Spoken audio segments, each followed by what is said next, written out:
Alright, so welcome to the pivot change. So the pivot change is basically a one-handed, free-handed color change. So if you don't know what any of those terms mean, you're probably at the wrong spot because, so one-handed as in like I only need one hand to do the color change, and free-handed as in the color change happens off of the deck, right? So if you remember the Bertram change, that is also free-handed as well. So the pivot change is something that looks like this, right? Something that's relatively simple, but it's a basic move that most of you will probably know of, but it's something that I want to teach as well. So it's also known as the twirl or the shake change. Funnily enough, there's also a pivot change from Ross Bertram and Thomas Page Wright. So don't be confused by those two other pivot changes. This is the OG, quote unquote, OG pivot change, right? So last week, why do I keep saying last week? Okay, so last month I said that, oh yeah, the Bertram change is gonna be the least, the color change, the live stream that's like the fastest to go through. I lied, and that's because this is probably gonna be way faster than the Bertram change. It's because like I didn't really plan this one out. I was like, oh yeah, this color change existed, huh? I should probably teach it. So yeah, that's why this is a thing. But that's why I'm here. But yeah, so this is the pivot change. But as per usual, I'm gonna start off with a bit of history because that's me and that's this channel. If you don't like it, that's fine. I don't care. But the history behind the pivot change.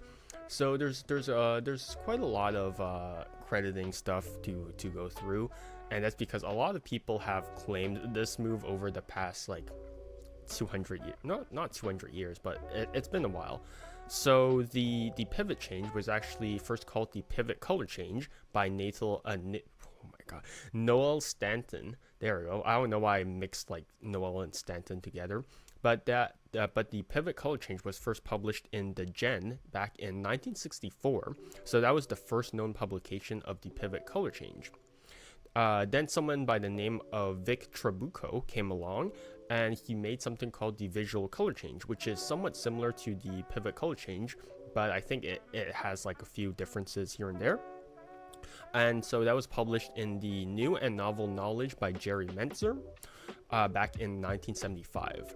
And then we have Ed Marlowe, who comes along and he finesses the move, and he calls it the allure of the through the fist flourish. So if you don't know what the through the fist, not the through the fist change is, it's the through the fist. It's the through the fist change, right? So this is what it looks like. So you have a card and it passes through your fist, right, and then changes, right? So I flashed that one, but yeah, so he finessed that move using something that's from the pivot color change. And the way that he actually finessed that was that he actually he added a all around square up covering action, right? So if you don't know what an all around square up is, it's basically this. So he added that with the pivot change, and that's what became the allure of the through the fist change, right? And that was published back in 1984 by John Rackerbaumer. I think that's how you pronounce it, in his book At the Table. So those were all the classic handlings of the pivot color change and its history, I guess. So there's a couple of modern handlings for the pivot change using like the same mechanics and whatnot. So Kevin Ho has something called the bob change, and yeah, it's published back in Smooth Operations by Kevin Ho back in 2008. So it is pretty recent, but yeah, it's there. So rather than being done with the middle and thumb as the usual like pivot change is done, that is done with the pinky and the thumb. So that's the main difference. And then we have something that's just like a shake change variation by Nicholas Lawrence. So he claims to have created it around like 21 years ago, and he first published it, I believe, in his Penguin Live lecture back in 2017. So that was his first one. He actually made a second one, but this particular like shake change variation is from the his first Penguin Live lecture. Okay. So that the main difference for his variation was that it was actually done on the short edges rather than on the corners. So that's the main difference. So throughout history, there's actually been now that I'm struggling with English, there's actually been a couple of miscreditings done in like for the pivot change. So when Creators Collide, which was written by Ben Harris, Richard Sanders, and Jay Sankey back in 1987, so they credited that move to Hofzinser, which is wrong because that move is by Noel Stanton. So yeah. There's also a miscrediting in David Regal's Close Up and Personal, which was published back in 1999. So he credited that move to Bob Hummer. So Bob Hummer has a move called the Visual Change, and that was published in I believe the the Ultimate Secrets of Card Magic by Vernon and Louis Ganson. So that was published there, and yeah, it's like the mechanics behind that move are completely different. So you just bend the heck out of that card. So I don't know how that miscrediting happened, but that happened. But that's the Visual Change by Bob Hummer, which was for some reason attributed with the pivot change. But yeah, so that's it for the history behind the pivot change, and now we can go into the classic handling regarding the pivot change itself. So I'll teach the classic handling of the pivot change first. So obviously, as we all know, there's a classic way to do it, and then there's also like more modern handlings of it there's more like modern ways of doing it, right? So I'm gonna present like the classic handling first, and now I'll go into some of the touches that I've had for this move. All right. So the very first step they want to do is that you just want to have like a face-up card on top of the deck, right? So in this case, it's the 8 of spades. And then you want a pinky break underneath of the first face-down card of the deck. So that, in this case, that would be the second card from the top. So this one over here, right? So why you have it is because now you have basically a double facer, right? So if you don't know what double facer is, it's basically a card that has like 2 faces on each side, right? So yeah, that's why you have this. So yeah, I don't know why I'm struggling with English today, but now what you're going to do is that you're going to grip everything above of the break, right? So again, you have 2 cards, so you're going to grip everything above of the break, and you're going to grip it through the 2 index corners over here, right? So the index corners are these 2 corners, right? So these are the blank corners, so that's how I'm going to refer to them. So index and then blank corners. All right, so you're going to grip them by the 2 index corners with your right middle finger and your thumb. All right, and your ring finger and your pinky don't really do anything, they just sort of like chill there, right? So gripping this card by the opposing corners will actually make a pivot point, right? Which is like very important for the mechanics of the move, and that's why it's called the pivot changes, because yeah, the card pivots, right? So yeah, so now you're gripping these 2 cards by the opposing corners, by the index corners. And now what you're going to do is that you're going to extend your index finger, right? So your index is originally curled, and now your index is going to extend and contact the left long edge of the double over here, right? And then to execute the change, what you're going to do is that you're going to curl in your index, and by curling in your index, you're going to cause this card to just rotate around. And yeah, that's basically the change. It's very anticlimactic, I guess, right? So you have this card, right? And you just want to like extend your index, contact the left long edge, and then rotate around. And that's the change. That's basically the change. Like, there's not much else to it. You just do that, right? Which I guess, like, to a lot of people that would be very goofy, because you're just like, huh, that's a color change, yeah. But it's there's a couple of things that make it actually look somewhat nicer. So if to hide the entire motion of the pivot color change, you want to add in a shake, right? You want to add in a shaking motion, right? So this shaking motion is why it's actually called the shake change as well, right? So as you're doing the shake, that's when you want to extend your index finger, and that's when you want to twirl it around, right? So when you do everything together, it just looks like it changes, right? So that's the general gist of the shake change as well.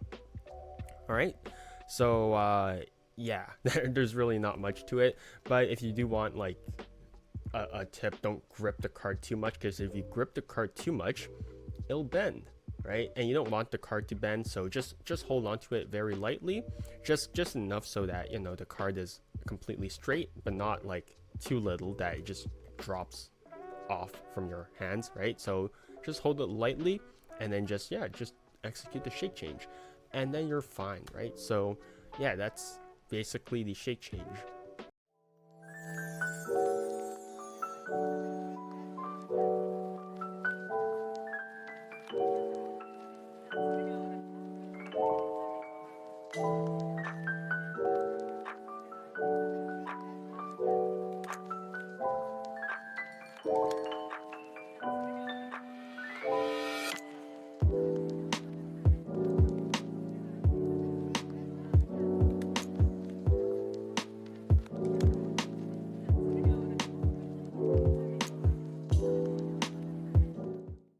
But yeah, so this is going to be where the main part of the color change comes into play, and that is where I discuss the cons regarding this change.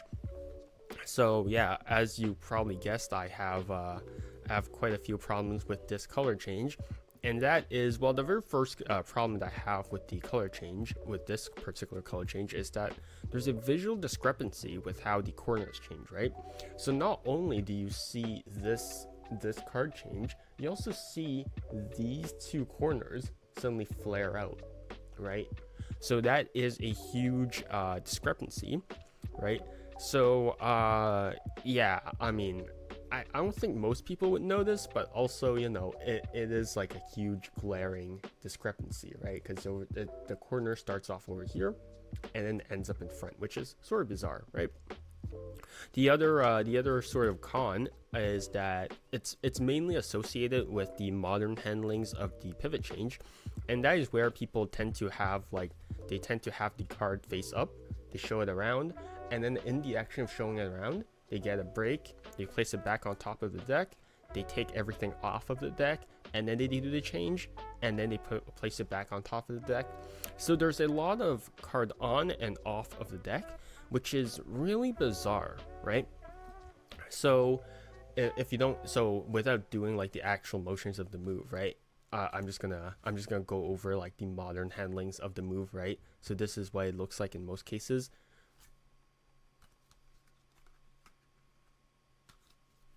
Right? And there's a card on, there's a card off, and then a card on to load the card, and there's a card off again to change the card, and then there's a card on again. There's a lot of motions going on there, right? For like the external reality, that is very, very bizarre, right? Because why do you need to show the card off of the deck and then lay it back on top of the deck, and then take it off again, and then change the card, and then place it back on top of the deck, right? And that is a very weird sequence of actions. Realistically, you would just take the card off from the deck, change it, and then place it back on the deck for whatever reason, right? So you only need two motions, right? You only need card off and then card on, right?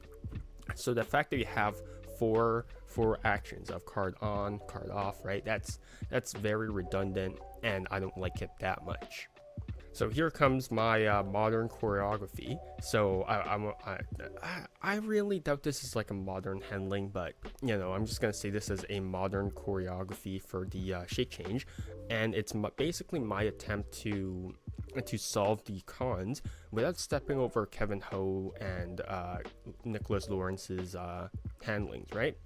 So personally, I think Nicholas Lawrence's shake change is probably the best, but you know, I tried to remedy the shake change without, you know, just overstepping my boundaries too much. So the shake change largely starts off the same, right? You have a card face up on top of the deck, and don't remove it from the deck. Preferably, if you want to display the card, just show it on top of the deck, so you can just go like, this doesn't happen to be your card, right? Right? Okay. Yeah, so you can just show the deck like so, right? You don't have to take this card off, right?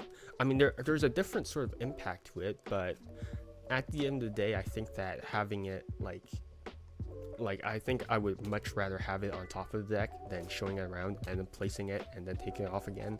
So personally, I would just show it around with the face of the deck, right? Like so.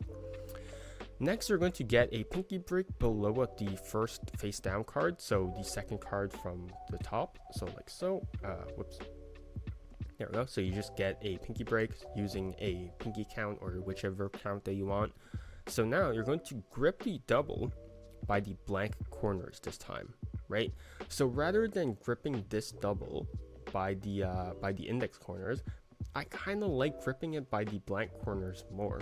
I think that this doing the change from this position into this leads to a better cleanup than starting from this and then doing this, right? Because I can't go into a particular cleanup without going through this starting position. All right, so that's why I tend to prefer going through the the blank corners like so. All right, so you're going to lift the everything off from the deck, and you're going to move this double to your forearm. Right? Sorry, I'm going to let my camera focus. So you're going to move this double towards your forearm. All right. And so you're going to move it to the left towards your forearm. So the justification behind this basically becomes a rubbing the card on your sleeves, right? So you're basically going to execute the change under the guise of rubbing the card on your sleeve, right? And this is a cover by Bill Goodwin, and it's also used by Bruce Elliott for his snap over change in Classic Secrets of Magic by Bruce Elliott, which was published in 1953. So you can do that, right? So over here, as you begin rubbing this double onto your sleeve, you're basically just going to extend your index and contact the top short edge of the card over here, and then like the previous one before, you're just going to curl in your index, which causes this double to rotate over. All right, so that's the general gist of the change, right? So again, you have your double facer or whatever on top of the deck, you move it to your forearm, and then under the guise of rubbing this card on your sleeve, you're just going to execute the change, and that's that. All right.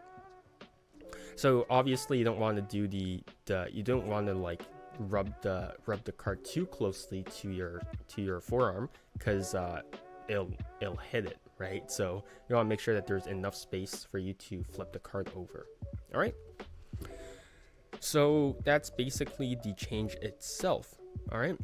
But as you probably still notice, there's still this big corner discrepancy, right? So I started off from this position, I rotated over, there's still this big corner discrepancy over here. So to combat that corner discrepancy, after this card is flipped over, you're basically just going to contact the front short edge of the double using your ring finger and release pressure with your middle finger, right? So this is what happens, and now you're holding this card like so, right? Which seems odd, but I think that this removes the corner discrepancy, right? Because if you're over here, you execute the shape change, and now, see, you basically can't tell that this card has been flipped over, right?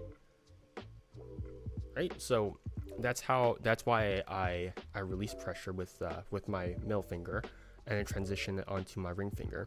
So now you're in the perfect position, if you know how to do it, to do a Stuart Gordon double lift, right, to display the card around, and then yeah, that's that. But if you don't know how to do a Stuart Gordon double lift, then yeah. But so this all happens to on top of your forearm, right? So you're over here, right? You execute the shake change, right? So now you have to move this card back to the right to yeah, to just like make it make sense, right? Because you're over here, your arms are crossed together, and you basically can't do anything. So it's within like everyone's best interest for you to uncross your arms, right? So now, as you move both hands back to their starting position, I guess. So as you do this, when you pass this double over the deck, what you can do is that you can actually apply a bit of pressure with your index finger, and now you're in the perfect position to execute a dribble, right? So you're in this like bent U position, and now you can just apply a bit of index pressure, and now you can just dribble the card onto the deck as you do a Stuart Gordon double lift or whatever, and you display the card, right?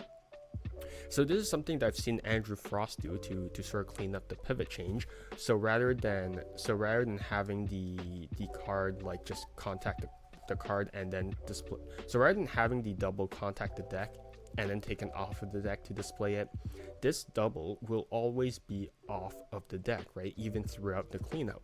So I'll do the full choreography real quickly. So get a double, right? Grip it by the blank corners, right? Move it back, execute the change over here, and then that's the choreography. That is horrible. That's a bad color change. Hold up.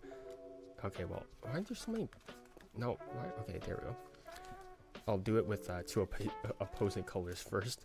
So you're over here, you grip it by the blank corners, you move backwards, execute the change, grip it with your ring finger, dribble, right?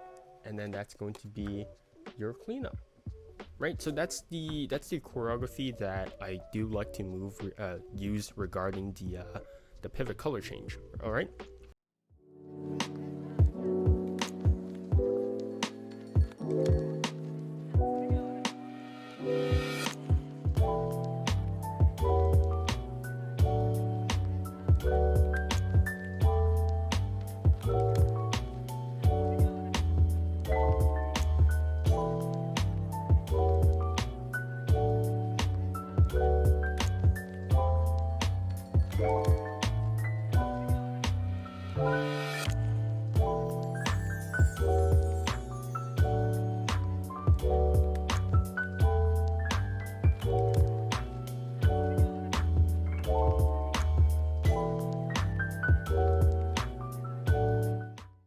So if you're having trouble with gripping the blank corners over here, you can just mix it with a soft double. So I already taught the soft double on my channel before, so you can just do a soft double, grip the blank corners, and then you're good, right? So you're doing here and you notice that, you know, your break is not really in the perfect position for this, just do like a soft double, and then you're good, right?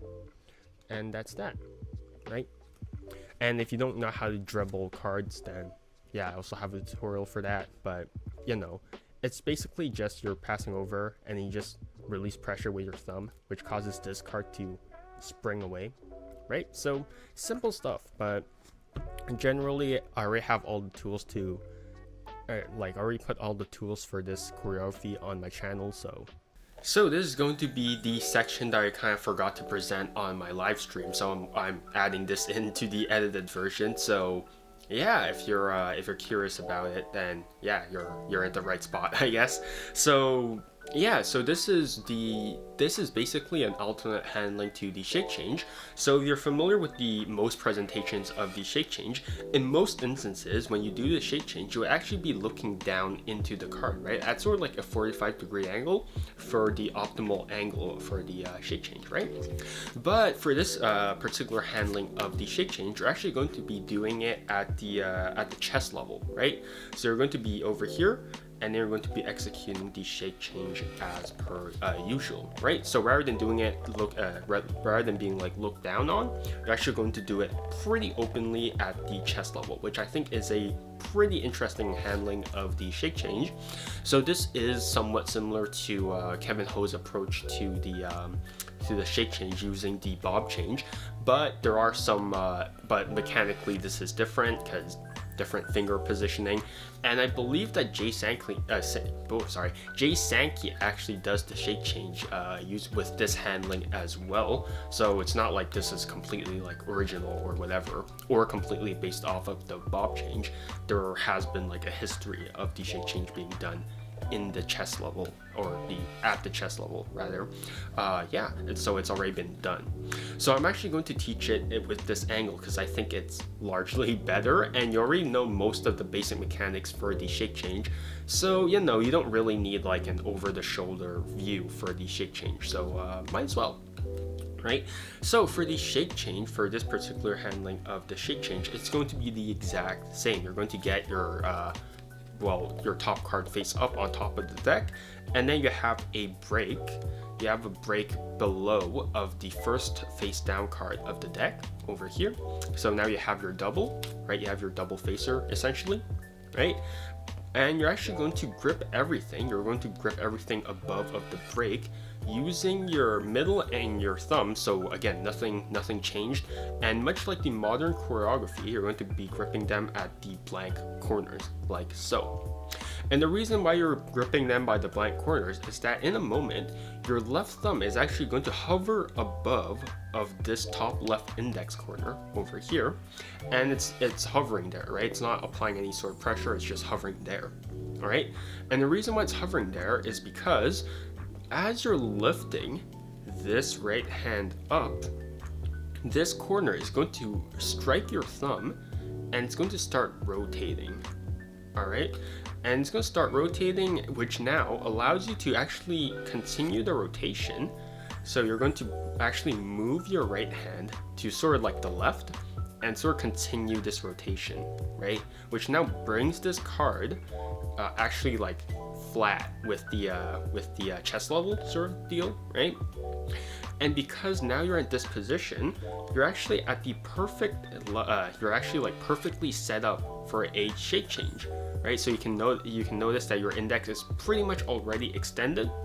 So now with your index already extended, what you can do is that your index finger now is that you can add the shake motion, and then as you do the shake motion, you're just going to curl in your index, right? So it's contacting the left long edge of the double. So now as it's shaking, you can just curl in your index, which causes this card to pivot around the middle and your thumb. And now, yeah, that just basically completes the change, right? So you're doing this, right? Now the only downside of this is that because we end up in this particular position, we can't really do the cleanup from the more modern choreography, right? So honestly, what I just do is that I just bring this double back, and I let the lower short edge of the double contact my index, right? My left index over here. I release my my thumb, right? So I release my my right thumb over here, and so now this card is being held by my index and my right thumb over here. So now I can just do is that I can just lay the double on top of the deck, right? And that's basically the cleanup, right? So yeah, that's the different sort of handling on the shake change. Again, I much prefer the actual like modern handling of doing this, right? Because I think it looks slightly cleaner, but that's not like the ideal angle for it because you have to be looking down at it. So yeah, I think for this particular handling of the shake change, I think it's pretty interesting, but I personally wouldn't do it for close-up. I think it would be better for a sort of like parlor or a stage situation. So that's why I guess you wouldn't see this too often, because nowadays it's mostly just close-up, but we're not really in the close-up. We're not really like doing parlor anymore, so that's why you don't see this that often nowadays. Yeah, so if you're wondering why you need your thumb over here to sort of rotate the card, it's because if your thumb isn't here to rotate the card, well now if you just lift this card upwards, you're gonna be that's gonna be the worst color change in all of existence, because you're like, oh yeah, here's our queen, and it's changed, right? So you need your thumb there to rotate the card upwards, right? And then as you rotate the card upwards, you also have to sort of rotate your wrist as well. So you have to do this, right? So you have to rotate your wrist sort of upwards at the same time as you rotate this card, like so. And yeah, that's the basic premise behind the different handling regarding the shape change. I completely forgot about it in the live stream, so my apologies for that. But you know that basically covers it for this handling. So yeah, hope you enjoy it. Yeah, I hope you get some mileage out of it, because yeah, I'm teaching these moves for a reason, I guess. So yeah.